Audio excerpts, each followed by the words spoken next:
This is the FM radio of EDES Broadcast Group Incorporated. This is Kalahi DWXR 101.7 FM. Proud member of KBP. Kapisanan ng mga broadcaster ng Pilipinas. Disclaimer, ang mga pahayag, komento, pananaw o opinyon ng anchor at mga panauhin sa programang ito ay hindi opisyal o personal na pahayag, pananaw o opinyon ng DWXR 101.7 FM at sa management and staff ng himpilang ito. Disclaimer. The views and opinions expressed in this program are those of the speakers and do not necessarily reflect the views or positions of DWXR 101.7 FM management and staff. Narito na ang makabagong uri ng balitaan at talakayan sa radyo. Balita at talakayan. Balita at talakayan. Hihimay ng mga isya, talakay ng mga maiinit na usapin, maglalahad. Punto por punto. Balita at talakayan. Tambalan, Sandy Soriano at Dom Lago. Alas 12 ng tanghali. Lunes, Miyerkules at Biyernes, kasabay ng inyong tanghalian. Balita at talakayan. Dito lang sa himpilan ng DWXR 101.7 Kalahi mo FM. Balita at talakayan.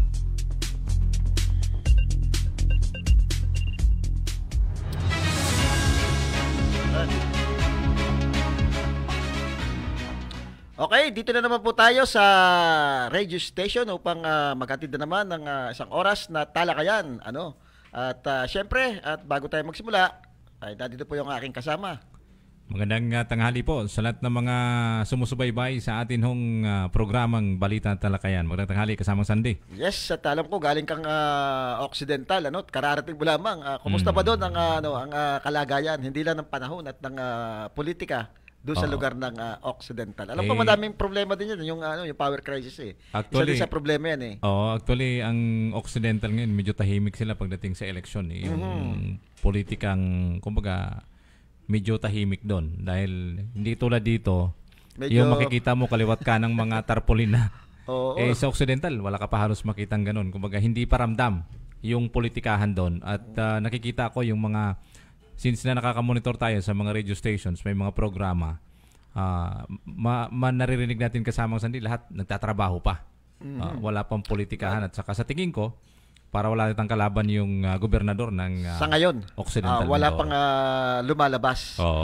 Pero partner, naniniwala ako may lalabas ding kalaban yan dahil kumbaga yung may mga kalabang magkakalabang political party at kailangan nilang punuan yung kanilang mga bakanting posisyon lalo na doon sa matataas. Katulad din dito sa atin sa ating probinsya tuloy naman ang trabaho ng ating ating mga government official, bagamat sinasabayan na mukhang medyo mainit dito dahil nakikita mo may mga tarpaulin na talagang umiikot na yung mga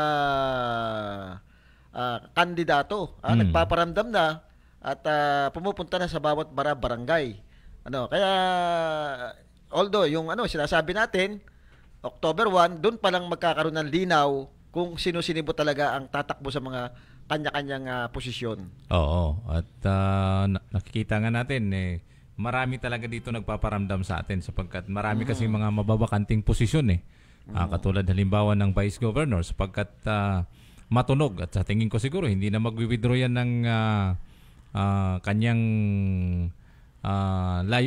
hangarin si Vice Governor A.J. Falcon bilang kongresista ng 2nd District na talaga namang nakita natin puspusan na rin ang kanilang pagpapakilala at although kasama sa trabaho kasi yung bumisita sa mga barangay di ba?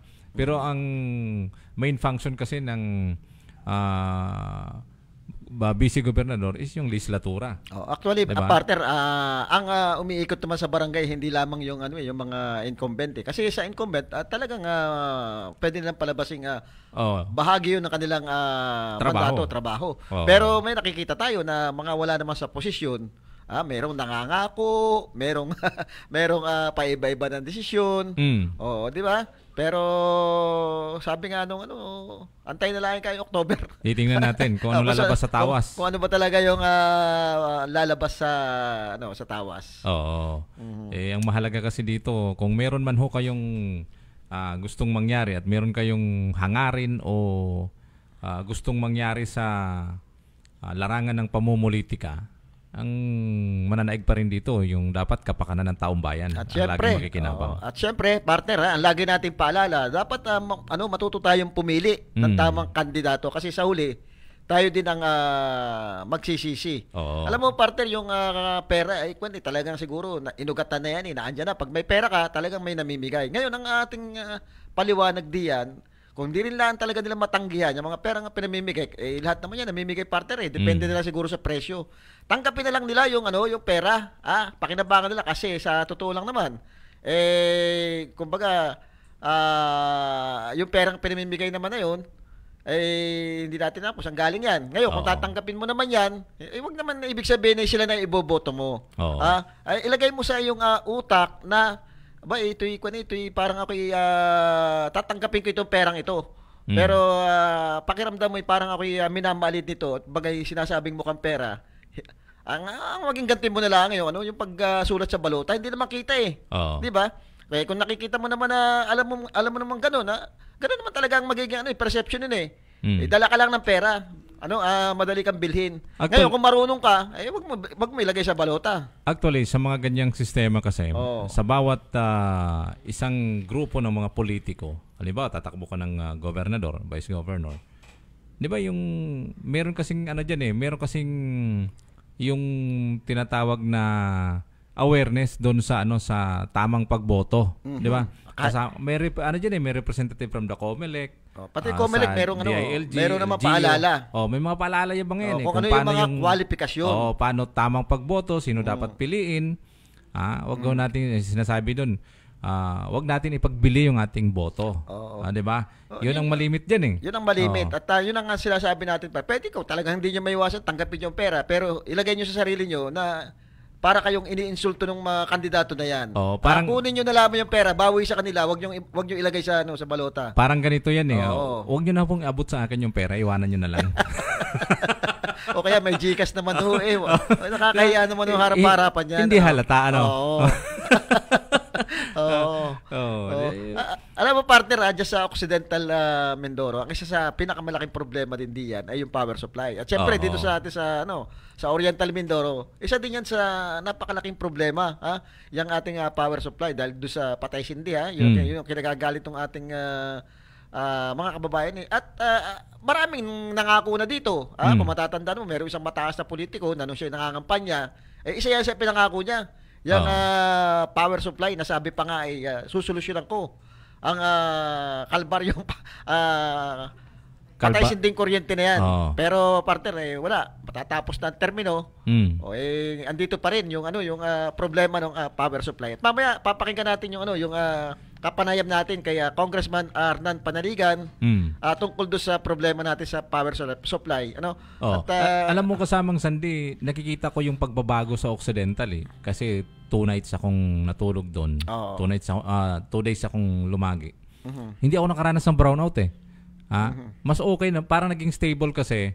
May napapansin kasi ako doon, halos lahat ng mga bahay meron silang solar. Yun partner, ang sinasabi natin yung solar power.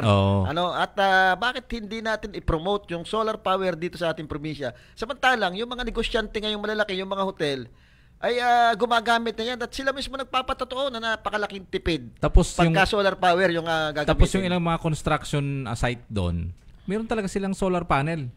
Tapos may nakita ko doon yung parang solar tag dito, yung lahat ng mga solar ang nakalatag. Hindi naman sa Kalintaan dito mismo sa San Jose. Parang nagko-convert na sila talaga na yung konsumo nila ay nanggagaling din halos yung ilan sa solar. Alam mo, minsan parang kung di ako nagkakamali, narinig ko na kay Vice Bim Ignacio na sana yung magandang proyekto ba, yung bawat residential ay merong solar power. Dahil nga dito sa problema natin. Alam mo, pwede kasing maging magiging proyekto ng national di ba yung binibigay nila sa DOLE? Magkano yan? 5,000. O yung isang solar panel at kaya niya sumuporta ng mga 5 bombilya ng ilaw, kasi yung 5,000 pesos mo. Bakit hindi yun ang pamimigay? Di ba? At least pangmatagalan. Tsaka di ba? Mamaya yung 5,000 dun sa Dole, pangiinom lang.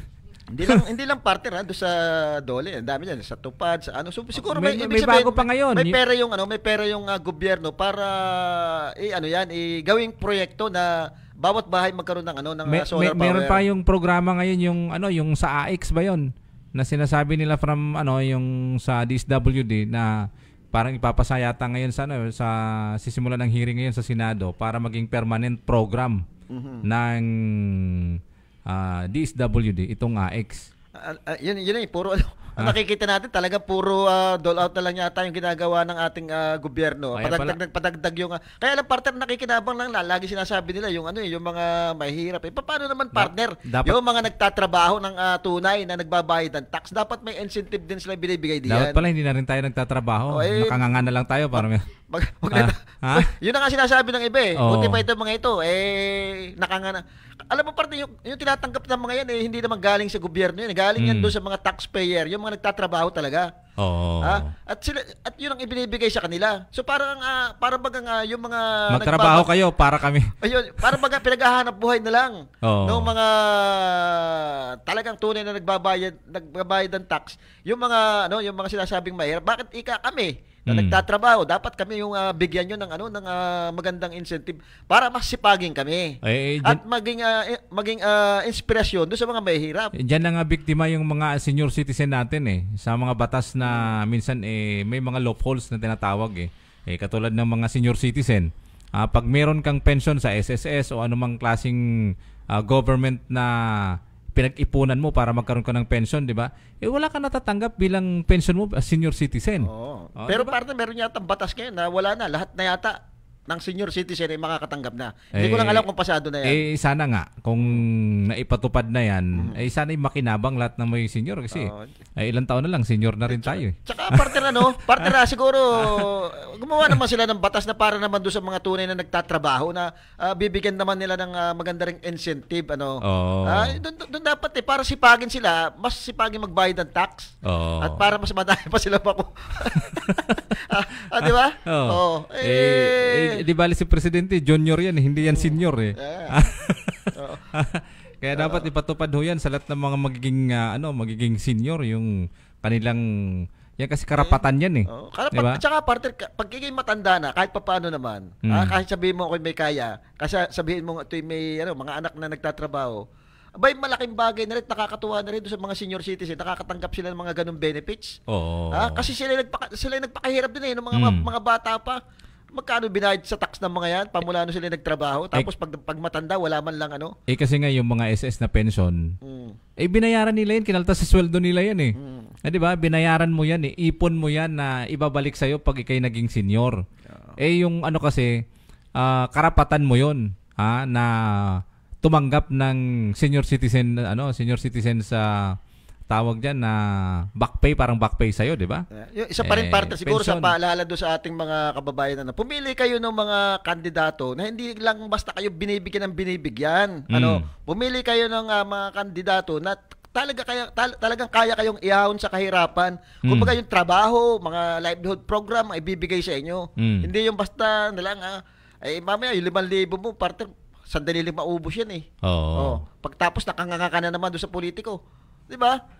Itong mga politiko naman sana, wag naman sanayin yung ating mga kababayan diyan sa ganyang sistema. Kasi mayroong yung mga politiko nating corrupt, alam mo, sa totoo lang, mas gusto nila yung ganyang sistema para lagi nakatunganga sa kanila. Para magkaroon ng utang na loob. Kumbaga, pahirapin ang buhay ng mga yan para lagi nakahabol sa atin. Di ba? May kilala ka bang ganon? Madami partner. Madami. Di ba? Isipin mo, dito sa probinsya natin, ang daming infrastruktura pinagagawa. Pero yung mga pangangailangan, yung personal, yung mga prioridad na pangangailangan ng ating kababayan, wala, di ba? Kita mo, yung provincial hospital natin, walang gamot, walang meron naman di ba? Mayroong gamot Nasaan? Kabayo. Gamot kabayo. Alam ko yung nasabi niya ni Caribor. Yung doon sa escalator na na andyan sa palengke. Kung yung yung interview natin kay Kung Panaligan. Yung kay Kung Panaligan yung pakinggan natin. Pakinggan natin sa ginawang press conference ng First District Congressman. Isang segment lang ito doon sa power supply, para malaman natin.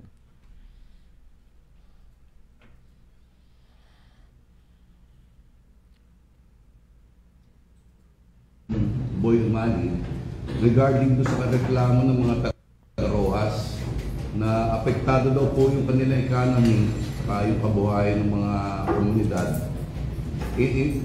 As counterpart from the First District, ipapatawag daw yung Ormeco regarding sa problema sa frequent brownouts. Do you have any comment on this? Yes. Nag-usap na kami ni Congressman Kumali bago pa dumating yung resolution ng Rojas. At sa katunayan ay may nakapag-hearing ng Committee on Energy ng House hinggil sa problema ng kuryente. Sobrang ng kuryente sa Oriente Mindoro mas mabalid ng Ormeco. Hindi kasi ito bagong issue, tandaan ninyo noong 2022. Ay nagkaroon tayo malawakang brownout. Kaya nung isang taon pa ay nag-hearing ng Committee on Energy. So, at nagkapirmado ng ilang beses ang management ng Ormeco.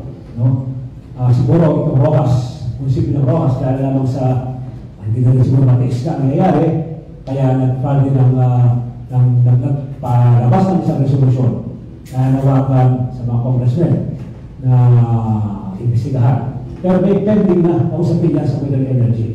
So, maring ituloy ito, idagdag, bago lumabas ang final report ng committee.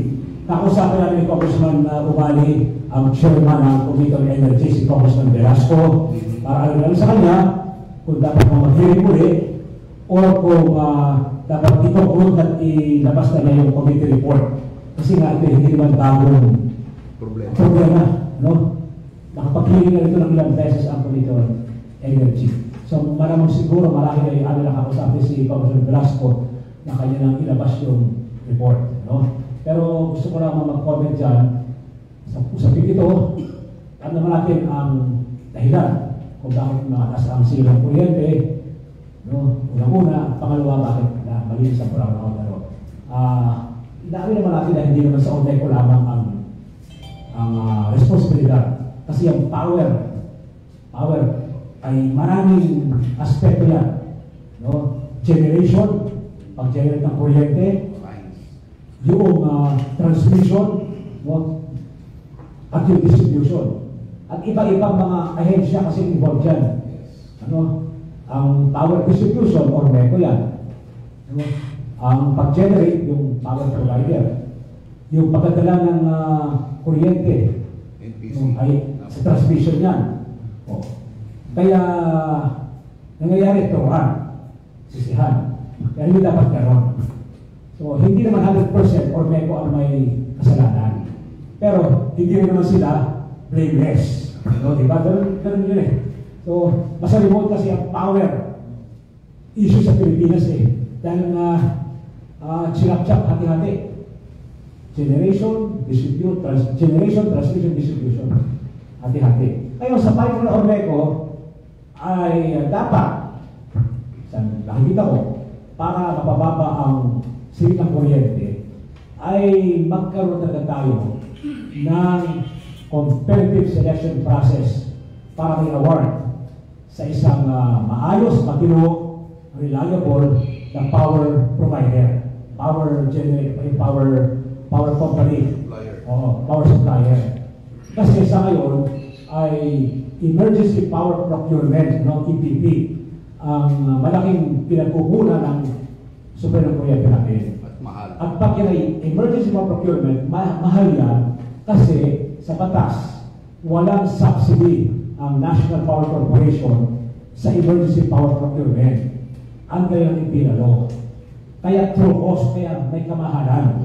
Ngayon, kung makakapag-award ng Ormeco ng power supply agreement sa pamamagitan ng competitive selection process, may babalik yung subsidy ng gagawin. Kaya bababa ng significantly ang presyo ng kuryente. Ngayon, ilang taon na ba na tayo ay emergency power procurement? 2 years? Or 3 years? So, yun ang solusyon. Ayusin ang selection process. Nagkaroon naman ng selection process 2023. Pero yun ay na-invalidate ng NEA kasi di umano ay may mga irregularities. So, ating palawagan, sana maging maayos, regular, transparent, ang gagawing competitive selection process para magkaroon talaga ng approval sa NEA ang sino mang mapapagbigyan ng award na yan at nang may balik ang subsidy. So yun ang pinaka-maatang solusyon na nakikita natin sa bagay na yan. Thank you po. Boss, paano ba kayo open sa public yung meeting? Well, alam ko naman, open, di ba? Sa pagkakaalam ko nung araw, naka-Facebook pa yan. So dapat gano'n. Basta maging transparent, no? Para maiwasan. At saka strict. By the book, ika nga. No? Pag nahuli, ang isang araw lang nahuli, ang submission, huwag na bigyan ng reconsideration. Kasi yung simula na mga kasuhan di ba? Pag meron mga ganyan, pag meron kang excuse, pag pinagbigyan, i-reconsider, di ako may mag-question. So, alam naman yan ang mga sumasali sa meeting. So, let's do it in the proper way para ma-award na at ang tayo nakatikim na ulit ng may subsidy. Doon sa radio program, sinabi ni GM Duro na wala daw silang control sa tarifa ng kuryente kundi ang DOE at ERC. At sinasabi siya na even yung system law ay nasa ilalim niya ng IPIRA. Sabi niya ay kailangan daw magtutog ang Kongreso para mabago yung IPIRA. Meron ng mga parukalan. Isa yan sa mga sinasabi ng Pangulo sa kanyang SORA yung amendment ng IPIRA. Pero hindi pwedeng piecemeal, no? Ang pag-amend dyan, isang malawakang amendment yan na kailangan. Hindi madaling gawin yan, no? Pero ina-assure natin ang mga kabayan natin na tinatalakay na yan sa Senado, sa Kongreso. Kasi isa yan sa mga panukalang administration bill ni Presidente, yung amendment ng IPIRA. Pero it will take time kasi napaka-technical ng batas na yan. No? Kailangan pag-aralan yan ng gusto. Pero in the meantime, ang mabilis na aksyon, magkaroon ng subsidy, ulit tayo. At mangyayari lamang yan, kung meron tayong competitive selection process, may award ang power supply agreement sa pamamagitan ng competitive selection process at hindi na yung emergency power procurement. Isa yun sa mga paraan. No? Maraming gawin. Pangalawa, dapat ay i-ramp up yung paggamit ng renewables, like solar, wala pa yung solar sa Oriental Mindoro, wind and hydro. Bagamat may pagkakataong hindi available yan, hindi natin sinasabing yun lamang ang pagkukunan. Mix yan na parang ingredients yan. No? So, kung may tag-ulan, suitable ang hydro. Doon tayo kukuha. Pagka season, talagang malakas ang hangin, sinabagat, merong wind power dyan na pwede pagkuhanan. Sa mahabang summer, mula Marso hanggang Hunyo, dyan talaga ito pakikinabangan ang solar. So, talagang yan ay mix no? So, may time talaga na palagay ko, malaking porsyento na ipoprovide ng mga renewables. At sa ganyang pagkakataon, mababa ang singil. So, ito ating parawagan din, sa Ormeco, na-explore din yung pagpapasok dito ng solar energy. Si Sandy, tapos ay si Ed mo na.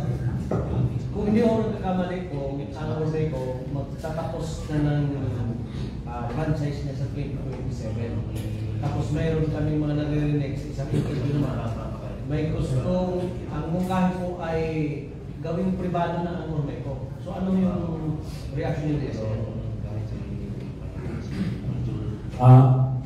Hindi ako sigurado kung 2027 na, pero alam din natin, meron ng mga ganong mga mungkahin.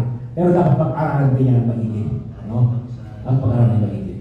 Dahil, hindi meron kadali ang mag-put up ng kanyang kumpanya. Kung meron papasok dyan, malalagay siya sa sarili poste niya, sa sarili linya niya. unless bibigay na yung facilities ng Ormeco. So marami mga dapat na isa ng alam dyan, no? Sa mga detalye, mga issues, no? Kaya titignan natin kung ano ang maganda.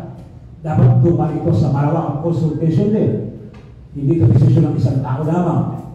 No? Ito dapat ay sa mailalim, sa malalim, at malawakang pag-aaral at consultation sa lahat ng mga sektor na apektado. Pero sa tingin po ba ninyo, kailangan pa bang i-renew ito o... Dadaan na ito sa masusing pag-aaral at konsultasyon. No? Kailangan talaga, hindi pwede sabihin na, huwag ka na, iba naman. Eh, paano kung mas palpak pala yung papasok, hindi patay tayo yan, di ba ka? O, kaya, kailangan tingnan mo rin. So, hindi ganun kasimple yan, no? Hindi ganun kasimple. Kailangan pag-aralan niya ng maigi. Maraming issues na dapat i-consider dyan. Kaya dapat pag-aralan niya. Kung ano na po yung plano po natin na i-connect tayo sa Luzon Grid, ito po ba yung matutuloy pa? At alam po meron kayong mga proposal sa Ormeco tungkol dun sa paggamit ng mga renewable energy. May sagot na po ba sila dito? Unang yung interconnection, tuloy yun. As to whether tapos agad, ibang usapan, ano? Kasi National Grid Corporation, NGCP, na hindi naman maganda ang record sa bagay na yan. Yung what I mean is, lagi silang delayed sa kanilang mga commitment, ano? Ang NGCP. Actually, yung submarine connection na yan from Batangas to Mindoro, ang target ay 2027, December 2027. Okay? Ngayon, kinausap ng Department of Energy ang NGCP. At sabi ng DOE, baka pwede naman mas mabilis. Kasi mabilis ang problema sa Mindoro, para ng probinsya. So baka pwede December 2025. Sabi ng NGCP, kaya na nila December 2025. Today is August 2024. So hindi natin alam. No? Maaaring sila i-ating determine sa Kongreso. Ang NGCP is a private corporation. No? Kaya siguro hindi karoon ka mabilis ang kanilang pagkilos. Pero pa man, inaasahan natin yan as one of the long-term solution yan ng interconnection. Ang darating yan, mangyayari yan. Kaya lamang, hindi natin kontrolado kasi nga NGCP is a private corporation and you have to admit, hindi ganun ka-optimistic ang kanilang record. No? Ay yung Mindanao, to Visayas, hindi pa nila na-interconnect. Merong excess power ang Mindanao. Hindi pa nila sa Visayas. Kasi nga mabagal ang NGCP. So maaaring yung isa sa ating tatanungin, no? Sa NGCP. Kung anong kanilang plano dyan para mapabilisan. Ngayon, review pa naman, sabi ko nga sa'yo, isa sa ating pinupus sa Ormeco na itry nila. Ang hydro, meron tayo. Although, hindi pa natin na-exploit ng potential. Ang lalaki ng ilog natin, pwede pang magpunta talaga ng hydro na mas malaki ang potential. Kaya alam naman natin, malaking pera pang hydro. Ang affordable sa tingin natin yung solar. Wala pang solar sa Ormeco, sa Oriental Mindoro. Dapat yan ang subukan ng Ormeco na i-attract nila, papasukin. Para pakinabangan natin yung mahabang init, di ba? Pero mahabang init natin, di ba? Marso. Sobrang init. Ang trend daw, painit yan. So sayang naman yung buong ilang buwan yung March hanggang June, hanggang July, ang init. Ang laki ng consumer ng kuryente kasi lahat ng aircon na andar. Imagine kung nakikinabangan yung init na yan ng araw, solar. Hindi nakakatipid tayo. Kahit mag-aircon ka, nakakatipid tayo. Diba? Ngayon, pag wala ng araw, tag-ulan, December, balik ka dyan sa mga crudo. So, hindi man tayo expert dyan, pero tama ba yung logic natin? Diba? Kasi mix yan eh. Mix. So, sana, we call on Ormeco to seriously consider yung provision for increased renewable capacity. Yes, regarding yung experience ng Palawan sa Mindoro, failure ang solar. Kasi yung pinangako na muna na magiging 8 per kilowatt hour balance. Ngayon, bigla na sa malang maintenance, saka yung operation ng solar, bigla itinaas ni Mr. yung ginawang 17. So, kaya natal sa mga tao. Ito yun. Yung kasi sa paluan, yan ang isa pinakauna. Baka hindi pa perfecto yan, no, ha? Pinakauna. Talagang wala pa yatang batas na rin yung opisya na yan eh. Pero meron din mga lugar na successful ng solar, like Bataan, Zambales, San Francisco, Mindanao. So siguro ngayon, mas kabisado na at alam na natin yung mga kakulangan, mga pagkakamali, at siguro meron ng mas stricto regulatory guidelines para dyan sa solar. Nakakarating sa ating ngayon paluan, medyo hindi na po okay. Yung mga operation ng maintenance, basta magastos pala. At saka ang laki ng space na Laki ng space nga, pero marami naman tayo mga pang-anting lugar dyan, siguro mas suitable sa South yan kasi kung titingnan ninyo, wala na silang mapalayan sa South Mindoro, dito sa atin, sayang mo yung mga lugar natin kung tatakpan mo ng solar panel, Pero may mga lugar sa South, pare, hindi suitable for agriculture. Maaaring yun ang gamitin, At saka maaaring ngayon, ay alam na natin, we have learned from the experience of Palawan na pinakauna yan. Kaya siguro hindi pa ganun perfecto yan, So, pag-aralan na maigi, pag-aralan. Sir, merong connection sila Staley sa Indonesia or Malaysia something na yung solar plant, nilagay po sa lake. So, baka pwede advice ako sa area natin sa laman. Pwede yung pag-aralan din yun, yung meron tayong nakita yan, sa mga lugar na may mga bundok na hindi mo pwede taniman, mga mabato, lugar, hindi productive agriculture, o yung mga dagat nga, or lake. Although maraming mo sa pwede niyang pagsalig, so lawan lake kasi yan parang ang protected area, tsaka source of livelihood. So maraming pwede pag-aralan. Ikip ko naman, malawak ang land area ng Oriental dito. Kung tagulan na naman yun.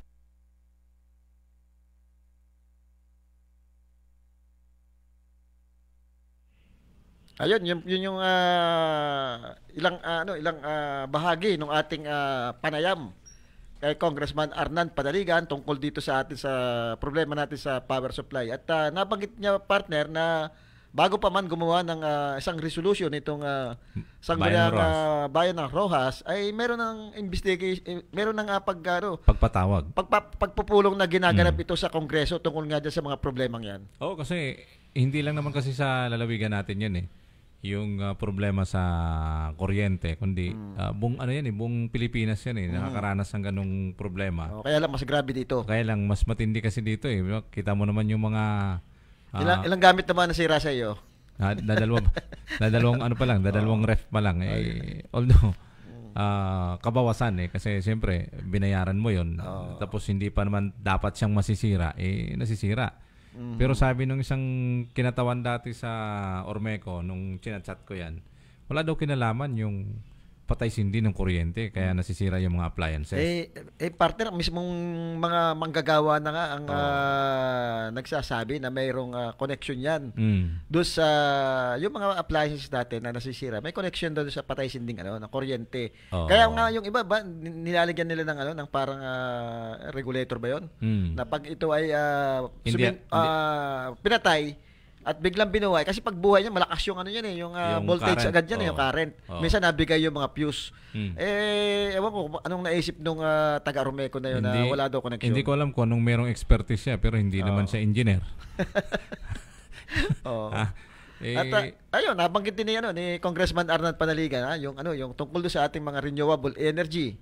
Katulad ng wind power, yung solar, at saka yung hydro. Yun yung pinapaliwanag diyan na hindi ito yung nasasabihin nila pag walang init hindi na magagamit yan. Meron tayong wind power na pwedeng baka malakas ang hangin.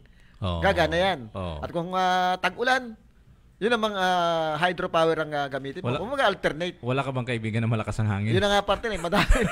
Pwede mag-generate yung mga yun ng power kung pag-ipunin mo.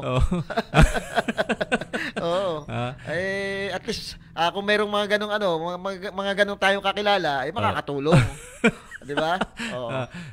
Alam mo yung nakaraan, 'di ba? Meron silang posting that time na sinasabi kaya nagkaroon ng power interruption dahil may nasira di umano doon sa ilang mga kagamitan ng hydropower plant, which is ang sinasabi ay hindi pa daw agad masasaayos kasi walang mga spare parts na ipapalit ka agad. So, ang ibig ko sabihin, 'di ba? Once na meron ka dapat na ganyang negosyo, 'di ba? Alam mo yung kung ano mga masisira, dapat automatic meron kang spare parts. Ang ginawa ay umorder pa. At yun daw ang magiging delay doon sa pagsasagawa ng hydropower plant. Hindi, ang nangyayari partner kasi pagka ganung nasisira nga at o-order ka, walang katiyakan kung gaano katagal darating yung mga ganung mga pyesa. Tama. Kung may negosyo kang ganyan, dapat naka-prepare yan. Oo. Naka-prepare yan mga ganyang gamit na pangangailangan pagka sakaling merong masisira. Kasi nung una, mahina ang tubig, sinisisi panahon. Nung merong magandang tubig na binibigay, nasira naman yung gamit. Sino pa sunod ang ituturo? Dapat kasi dyan, ginagawa na nila ng paraan kung ano talaga yung pangmatagalang solusyon. Yun kasi ang kinakailangan ng taong bayan yung kahit magbayad ka ng medyo mahal, kung ang serbisyo naman ay mas maayos, walang aangal. Ang problema partner, mahal na nga binabayad mo, tumataas pa kahit na nga ganun yung sistema ng power. Yung bagang sinasabi mo, okay lang. Okay, dahil nandiyan na yan Pero dapat nga maka-receive naman ng magandang serbisyo. Ang masama kasi pag nagba-brownout, okay lang yung matagal bago magka-kuryente. Nangyayari kasi yung patay sindi agad Parang kinakambyo, no? Oo, kaya yun talaga siguro yung isa sa mga... Saka wala nang pasabi. Hindi katulad noong mga nakaraang taon, nung mga iba pa yung mga namumuno. Siguro nanawa na rin na parang napapahiya na rin. Meron nag-iikot na magkaka-brownout sa ganitong oras. O kaya ilalagay sa Facebook. Minsan kasi hindi nangyayari yung kanilang sinasabi, nauuna pa doon sa mga announcement nila. Tapos minsan may kita mo nagpo-post yung nakasampit yung sa poste. Sinasabi ko ito yung dahilan Tanda ko nga partner nung una, 'di ba? Makikita mo pagka nung una pa kahit pag nag-brownout, sasabihin na may dumapong ibon. O kaya may bumagsak na palapa ng nyog. Nanawa na sa ganong pandinig ng tao. Yung lagi na lang ganon ang katuwiran. Iba na ngayon, puro mga mga technical na yata yung pinapaliwanag nila ngayon. Tsaka doon sa South, isa doon sa mga, may mga issue dyan sa South na yung isang tawag dito, yung power generator na in-install nila dyan sa Barangay Udyong sa Rojas. Inireklamo yan ng mga residente doon sapagkat napakaingay. Hindi daw nakakaperwisyo daw, nakapaglikha ng ingay, hindi nakakatulog yung kanilang mga anak. Isa yun sa mga naging reason yata nila kaya nagkakaroon ng malimit na brownout sa southern part ng lalawigan natin. Sapagkat isa daw yun sa nakakatulong sa pagsusupply ng kuryente. Pero ang tanong doon, bakit doon yun nilagay? Alam nyong maraming kabahayan, di ba? Napakaluwang ng South. So hindi pinag-aralan. Hindi pinag-aralan kung saan lugar yung ilalagay yun. Alam naman nila na mayroong ganong impact yun na pwedeng maka perwisyo. O kaya may reklamo. Kasi inireklamo nga ng mga residente sa barangay Kaya nagkaroon ng temporary shutdown. Tapos kaya nagkakaroon ng brownout sa Rojas. Kaya ngayon ang Sangguniang Bayan ng Rojas nagpasa sila ng resolusyon na dapat ipatawag ang Ormeco sa pamamagitan ng 2 kongresista doon sa Kongreso. Isang dahilan dahil nga nalulugi na yung mga businessman. Hindi lang naman sa hindi lang naman sa Rojas. Ultimo dito sa Calapan, 'di ba? Sinabi ni dating Congressman at Gobernador RGB, talagang umiiyak na yung mga negosyante dito sa problema natin sa power supply. Alam mo minsan pag rumuruta ako sa South imbis na doon ako tutulog, umuwi na lang ako ng Calapan. Kasi imbis na tutulog ka doon tapos mag-aantay ka ng kuryente 12:00 ng hating gabi, sayang yung binayad mo sa hotel. Mainit din. Mainit din. Buti kung may kasama buti kung may kasama pwede sa labas. Kaya kahit gabing-gabi na kasamang Sandy, ako yung uuwi na. Magaling pa mag-travel Isa mag-antay kasi walang katiyakan. Walang katiyakan kasi kung kailan sisindi ang ilaw. Kaya yan isa talaga sa mga pinoproblema yan sa southern part. Dito naman sa atin, talagang marami ang nag-aantay, magalapit na eleksyon at dahil doon sa mga problema natin sa probinsya, madami tayong problema ngayon, hindi lang naman diyan sa power supply. May mga ilan pa, hindi naman natin siyasabing ito hindi tinitingnan ng ating kasalukuyang gobernador, kaya lang ay nakikita na andyan talaga yung problema. At siyempre papangako yan ng mga tatakbo sa iba't ibang posisyon, mangangako. At diyan na naman, sana naman matuto na yung ating mga kababayan. Doon sa pangako ay hindi pwedeng asahan. Ang tingnan na rin kung mga incumbent yan ay may mga nagawa ba yung mga yan, mayroon ba silang mga accomplishment na para talaga doon sa kapakanan ng mamamayan, para doon sa paghanap buhay nila, yung sa mga trabaho na ibigay ba yan ng maayos. Nung mga na-incumbent na lalaban uli. Ang tanong doon, kailangan kasi dapat may resibo ka may resibo dapat, partner. Di katulad, partner, nung si Congressman, dating Congressman Doy Leachon. Kita mo naman, nung nasa Kongreso yan, talaga namang marami siyang naipatupad na proyekto na hanggang ngayon ay talagang nakikita mo may mga inauguration sa mga bawat barangay. At kahit nung naging mayor siya, partner, talaga namang naandyan yung resibo, napapakinabangan. Lahat ng proyektong kanyang iniwan diyan, pamula doon sa health, sa education, kita mo, yung sa mga disiplina noon, yung pagpapatupad, di ba? Kita mo yung political will niya.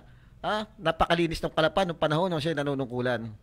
Yung mga ganong bagay, partner, dapat makita ng ating mga kababayan na talaga nagtrabaho. Tsaka si kasamang Robert, isa sa mga saksi dyan. Sa pinatupad na anti-littering. Mukhang naapektuhan siya dyan. Yun yung Robert ang sinasabing may political will. Pero panalo sa kaso si Robert.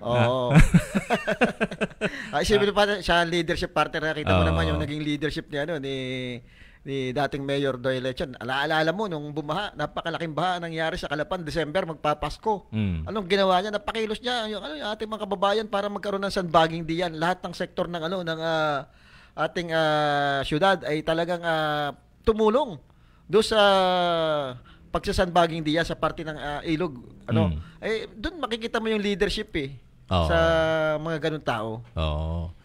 Pero may iba tayo dahil isa sa mga kontrobersya ngayon sa national na balita kasama Sandy, itong hinahanap ng mayor nyo sa Tarlac mukhang nakaalis na partner nakaalis na daw. Nakaalis na. Nakago na. Yun ang nakakapagtaka, partner, doon. Bakit ito nakalusot, At talo pa ni Senator Rizal Tiberos yung mga intelligence officer natin. Laki-laki ng intelligence pan natin. Siya pa nakapagbulgar nitong pagtakas nito. Anong ginagawa ng intelligence pan natin? Pero sabi nung abogado ni Alice Go, ay hindi pa raw nakakaalis. Andito pa Pero daw. may basis, partner, na talagang ilalabas yung na nasa may mga lugar na pinuntahan na ito si Alice Go. Ang balita nga daw ay pumunta ng Singapore tapos dumiretso ng Indonesia. At ngayon ay nasa Indonesia si Alice Go. Sayang hindi kami nagpangita doon. Nauna ko, partner doon sa Indonesia. Ang tanong dito, baka pwede natin tanungin pala si Attorney Repiso. Tama, sa isang araw makapanayam natin si Attorney Repiso dito kung ito bagay dumaan sa Bureau of Immigration nakalusot. Pinalusot. Hindi makakalusot kay Attorney yan. Makakatanggap tayo ng balita dyan kung ano nangyari diyan. Alam mo si Attorney Repiso kayo napakataas ng posisyon dyan sa Bureau of Immigration. Kasi mahirap yung imbestigahan mo yung yung nag-iimbestiga. Yun ang pinakamahirap ipatunayan kasi. Yung iimbestigahan mo yung nag-iimbestiga. Kasi yun ang sinasabi ni Senator Risa Ontiveros na paano kung ang mga kasabot dito ay mga tagaloob mismo. Lalabas partner niya kasi ang source yata ni Senator Risa Antiveros. Siyempre sa gobyerno din naman Ito yata yung mga taga-NBI yata ang nagiging source niyan eh. Sila yata yung alam mo NBI medyo may credible trabaho. At yun, binigay yata kay Senator Risa yung mga information na nakalis na. At mukha namang nakalis na dahil wala ka nang makita dito wala ka nang mabalita. Kasi kung nandito yan, kahit pa paano merong lalabas na balita. At saka sa kabila nung merong hold... O baka naman kasama na ni Kibuloy. Sa kabila nung inilabasan siya ng elbow, yung parang hold departure order na bago ka makalabas sa di ba, imbestigahan ka muna. Nasa nasa bulletin ka ng immigration na, di ba? Pag may hold departure ka partner, lahat ng airport yan, lahat ng lalabasan mo, nakatimbre yan doon. Hindi ka pwedeng lumabas. Kaya ito kung dumaan man ito sa sa airport ng legal, ay nakakapagtaka. So maaari partner, may mga talagang kasabot ito na matataas na opisyal. Kaya baka may nag-sponsor. Kasi hindi ka naman makakalabas kung wala ka isang private plane na sasakyan papunta sa ibang bansa. Di ba? At saka imposible naman sa lawak ng nito yung niya sa social media, 'di ba? Para makilala siya. Halimbawa katulad nung kung meron mang private plane na sinakyan yung yung piloto, hindi ba sa kilala? Para masabi na hindi matitrace kung sino yung pasahero mo. Ibig sabihin nito kasama malaki ang sabuatan dito. At, malaki talaga parte at malaki ding involved na pera dito sa nangyaring ito kasi ito'y malinaw na kumbaga niloloko. Kumbaga yung ating gobyerno. Yung simpleng tao napakahirap lumabas ng bansa, napakahirap kumuha ng passport. Pero ito nakakapagtaka kung totoo talaga nasa labas, pero palagay ko nasa labas na nga ito. Saan ito dumaan? Ibig sabihin inutil yung yung mga airport natin diyan. At nakakalusot itong mga ganitong mga bagay. Walang pinagkaiba dito sa mga pinaghahanap ng batas natin katulad nila Pastor Kibuloy. Na hinahanap ng hanggang sa ngayon kung nasaan na. Ito naman si Alice Go na ngayon. Sino pa kaya ang sunod? Pero di bali si Teves ay nahuli na. At alam na kung nasaang bansa at siya doon, naka-detain siya. Kaya lang hindi pa na ibabalik dito. Kasi alam ko may dapat ibalik dito yan para dito litisin doon sa kanyang kaso. So, yun, isa pa rin yun na dapat siguro tingnan kung bakit may mga ganong nangyayari. Malinaw yung isinarge na kaso sa kanya. Kasi kung patuloy na ganito yung sistema sa ating Pilipinas, sa ating bansa, baliwala yung mga batas pagdating sa mga ganitong klaseng tao na dapat ay mananagot doon sa nagawa nilang kasalanan dito sa ating bansa. Kaya laging yung hustisya kasi sa ating bansa kasamang sandi nakapiring. Tandaan nyo yan. Nakapiring po yung yun siguro daw ang problema parte nakapiring kaya hindi makita Kaya hindi makita. Kaya yung mga tuwid ay nababaluktot at yung mga baluktot ay naitutuwid. Depende siguro sa laki ng itinatapal sa mata. Nakakapagtaka partner kapag yung malalaking tao ang nai-involve sa mga krimen, parang napakahirap lutasin. Napakahirap hanapin kung nasaan itong mga ito. Pero pagka yung maliliit na tao ang may mga kasalanan, madali lang. Madali lang nilang nahanap. Madali lang nilang natitiktikan. Itong malalaki, parang ang hirap-hirap nilang tiktikan or alam naman nila, hindi lang nila magalaw dahil siguro tali din ang kamay nila. At may nag-uutos na wag niyo munang galawin yan. Walang pinagkaiba yan doon sa mga politiko natin na nahatulan na, nakakulong na, nakalabas pa. At naging senator pa. Hoy, batiin ko lang partner si Congressman Arnan Panaliga na talagang busy sa Kongreso. Kumbaga ang kanyang mga tinatalakay doon na hindi lang doon sa problema ng ating unang distrito.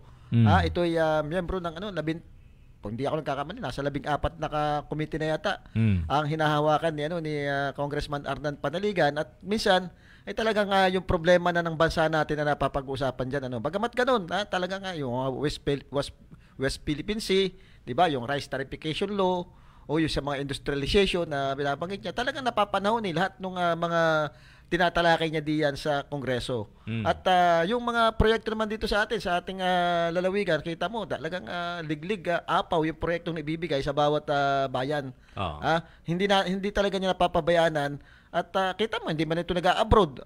Hindi katulad ng ibang politiko, makikita mo kung saan ito, kahit na holiday, nagtatrabaho si Congressman Arnan Panaligan. Oo. Alam naman natin yan na kung gaano ka seryoso pagdating sa serbisyo publiko ito si Congressman Panaligan. Kaya wala kang mabalitaan na wala akong mabalitaan hanggang ngayon, walang magtangka na humarap sa kanya. At ang maganda nito partner, talaga yung mga politikong lalaban ngayon ay umaasa ng suporta niya. Talagang sa kanya nangangapit Sa kanya humihingi ng basbas yung iba. Para sa suporta. Dahil nakikita nga nila malapit sa tao si Congressman Arnan Panaligan. Tanggap siya ng tao talaga. At sabi nga niya Congressman Panaligan ay siya'y mananatili bilang isang kinatawan ng unang distrito at wala siyang ibang posisyon na dapat takbuhan. Yan po'y malinaw base dun sa kanyang statement na binitiwan sa isang panayam ng grupo ng mga mahayag. Isa pa rin sa babatiin ko, partner, at nakikita ko talagang seryoso din sa kanyang trabaho, itong si dating Vice Governor Jojo Perez, na may pruweba na nanungkulan ito, hindi lang dyan sa provincial government, sa syudad, nagsimula. Noong time ni Mayor Doyle Leachon, siya tayong yung CA, hanggang sa naging Vice Mayor, hanggang sa naging Bukal ba Bukal, naging Vice Governor, talagang may pinakita na. Hindi na kailangan mangako kumbaga ito may mga resibo na yung kanyang panunungkulan At balita ko nga talagang patuloy na nangunguna sa survey. Kaya mas maganda itong mga ganito pag-aralan ng ating mga kababayan. Yung performance, yung kredibilidad, at saka siyempre yung may mga nagawa na talaga ang tingnan natin. Hindi yung mangangako pa lamang nung pangakong hindi nga kinaya nung kasalukuyan nakaupo, yung ibang problemang pinapangako, tapos ito mangangako lang, napakababa naman ng mga posisyon nila. Kumbaga sa parang suntok sa buwan. Hindi naman natin tinatawanan yung kakayanan na baka nga sakali, pero parang mahirap. Kung pupunta ka lang doon sa isang political party na magkaiba yung inyong hangarin, parang hindi maganda. At kumusta na kaya yung mga hearing sa sa pagtaas ng pasahe na merong petisyon na final. Ito hong isang aspirante rin na yung isang tungkol sa power supply din, may pinangako din ganoon. Saka yung isa sa mga hearing nung nakaraan sa mga postings nila ay yung tungkol po dun sa pagtaas ng presyo ng pamasahe sa barko. Ano na kaya ang status nito? At mukhang wala na akong nakikita doon sa mga postings na yan. Ano na kaya ang naging nangyari doon sa kanilang mga hearing? Alam mo, ano kaya ang naging kasagutan ng mga kumpanya ng shipping company na ito? Alam mo, partner, sa isang aspirante, sa isang aspirante sa politika, napakagandang dalhin yung mga problemang bagang talagang kinakaharap ng ating mga kababayan. Talagang naghihirap sila dito sa problemang ito na walang solusyon nakikita. Yun ang ipangako mo, yung mga yan. Yung, katulad sinasabi mo, pamasahe, problema sa Batangas City, power supply. At tanong, kaya ba? Kung sinasabi, kung nung una nga nasa mga posisyon na sila kumbaga pwede na nila sanang gawin yun bakit hindi nila nagawa nung una tapos ito mag-e-eleksyon? Sana kung merong magagawa, yung kasalukuyan nga nating mga government official dito, pamula governor, pamula sa mayor, pamula sa naging bingi at naging bulag. Vice governor, hindi nga nasolusyonan yung problema na yan, yung problema ng pamasahe sa kuryente. yung problema ng ng problema ng mga kababayan natin sa Batangas City. Yung paghihirap diyan hindi nga nasolusyonan hanggang ngayon. Ay tapos pangangako lamang ng isang kumakandidato na kumbaga hindi naman gobernador. Actually hindi naman to pangako yung ginagawa niya at merong mga may aksyon na patunay na merong mga pagpapatawag. Pero ang gusto ho natin malaman dito, ano na yung update sapagkat yung taong bayan ay nag-aantay sapagkat napakarami ho ng mga commuters, yung mga lumuluwas at na umaasa na sana'y maisaayos nga kung may magagawa partner bago mag-eleksyon talagang talaga kumbaga may resulta do sa mga tanggap ng tao at saka isa pa pwede nyo hong i-recommenda ito sa ating provincial government na yung pagpapatawag hindi personal ninyong gawain kundi pwede ito gawin sa sangguniang panlalawigan para ipatawag itong mga shipping owners shipping company na imbestigahan bakit ganito kataas ang pinapataw ninyo na pamasahe doon sa mga pasahero maging doon sa mga sasakyan. Ito ba'y karapat-dapat na ganito talaga dapat yung presyo sa kabila ng madami naman ngayon ang mga lumuluwas na at hindi na pandemic at yung diesel naman, yung crudo naman ay bumababa na rin. Bumaba na. Talaga pagdating dyan sa pamasahe natin sa barko, may pag-abuso talagang nakikita dahil kung makikita mo dati nasa 1.8 lang yung mga SUV nung wala pang pandemic. 1.8 to sabi natin 2,000 hanggang 2,200. Nung panahon ng wala pang pandemic. Nung dumating ang pandemic naging 3,200. Sa kanila itinaas yan. Yung paano sinabay yung pagtaas ng diesel, di ba?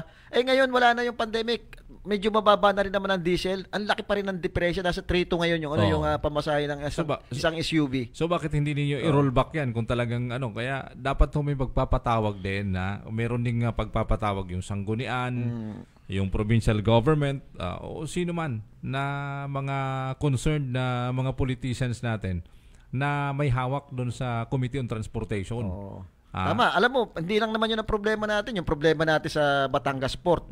Di ba? Nakikita mo naman kung paano maglakad yung ating mga... Layo na nilalakad pa rin. Tapos tinanggal pa yung mga upuan. Walang maupuan. Nirereklamo ng mga kababayan natin doon. Wala silang mapagpahingahan. Walang action. Walang action dito sa mga problemang ito. Na talagang ito yung araw-araw na kinakaharap ng ating mga kababayan. Palibhasa naka-service deluxe yung mga yan. Hindi nila nararanasan partner yung kasi yung kasi pag may sasakyan ka, diretso ka na ng labas Hindi katulad nung mga kababayan natin, paglabas yan, mag-aantay ng ilang oras doon sa bus na yung bus company lang na iisa lang na pwedeng pumasok doon. Kaya na monopolize nila yung lugar. Nagagawa nila yung gusto nila. Bago umalis sa pier diba? Abutin kami sa ng 2 oras, partner. Kasi yung hinahabol mo na first trip. Isipin mo partner, nagmamadali kang umalis dito. Pagdating mo doon sumakay ka ng alas 4, tapos madadatnang ka rin lang ng alas 6. Tapos dadating ka doon sa maaga. Wala pang masyadong pasahero yung bus. Aantayin po yung ilang barkong dumating hanggang sa mapuno. Hanggang sa wala rin partner. Hanggang sa abutin ka nung alas 6 ng umaga na dating ng barko. Kaya nga, sana ito yung tinitingnan na ewan ko kung lalabas ito sa ngayong election time itong mga problemang ito. At dito siguro dapat maningil yung ating mga kababayan diyan sa problemang hindi nasolusyonan. Binabati ko nga pala si Bong Brocal, Bukal Idil Elano, Bukal Josie Neria. Do sa kay Bukal Ronald Leachon na talagang napakasipag din itong may bahay ni Mayor Doyle Leachon. Ito madaming madami na ring resolution na nagawa diyan sa syudad at napapakinabangan na rin. Si dating konsehal Loribel Tanyag, ito yung buting may bahay ni paring Ronald Padaligan, ito'y tatakbo na rin yata konsehal ngayon sa ating syudad. At ito naman hindi patatawaran parte yung kakayahan nito, yung kanyang performance nung siya naglilingkod pa sa ating syudad. Talagang maganda yung kanyang ipinakita. lalo-lalo na pagdating sa pagmamahal sa kalikasan. Ito si anti-mining ito si Konsala Loribel Tanyag. Ayan. Wala na tayong oras kasama Sandy. 1:00 na. Oo nga pala. Ang bilis ng oras ha. Sige, paalam tayo kasamang Tom. Maraming salamat ho sa inyong ginawang pagsubaybay hanggang sa sunod na araw ho ng aming palatuntunan Balita Talakayan. Bago pa tayo paalam, nalimutan ko nga pala si Konsehal Popong Ortega diyan sa bayan ng Victoria, yung kanyang sinasabi, ang bagong Victoria. Subukan natin si Kapopong talaga namang ito ay maaasahan talagang kita naman natin. Siya konsehal, nanalong konsehal bilang independente at talagang lumaban do sa mga proyektong hindi naman talaga prioridad ng Victoria. Muli po, Sandy Soriano ang inyong nakasama.